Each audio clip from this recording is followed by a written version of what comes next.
एक महत्वाची बातमी आहे। मनसेची मान्यता निवडणूक आयोगानं रद्द करण्याची मागणी आता करण्यात येते आहे। राज ठाकरेंविरोधात सुप्रीम कोर्टामध्ये याचिका देखील दाखल करण्यात आली आहे। हिंदी भाषिकांवर मनसे कार्यकर्ते हल्ला करत असल्याचा उल्लेख या याचिकेमध्ये करण्यात आला।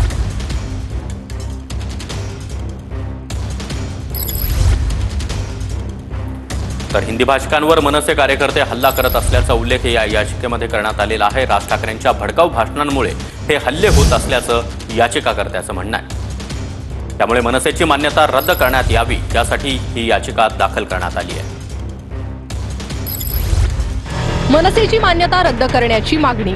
मनसेची मान्यता निवडणूक आयोगानं रद्द करावी अशी मागणी करण्यात आली आहे। राज ठाकरेंविरोधात सुप्रीम कोर्टात याचिका दाखल केली आहे। उत्तर भारतीय विकास सेना प्रमुख सुनील शुक्ला यांनी सुप्रीम कोर्टात ही याचिका दाखल केली आहे। हिंदी भाषिकांवर मनसे कार्यकर्ते हल्ला करत असल्याचा उल्लेख याचिकेत आहे।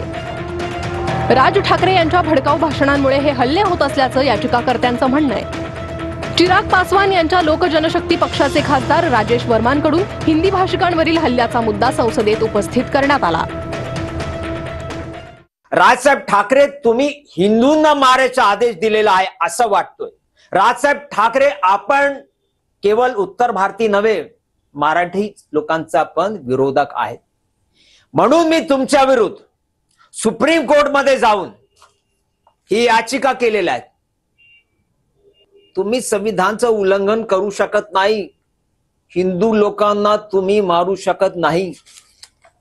आम्ही तुमचा विरोध करतो, निंदा करतो आणि सुप्रीम कोर्टमध्ये तुमच्या विरुद्धचा आदेश आणणारच आहे।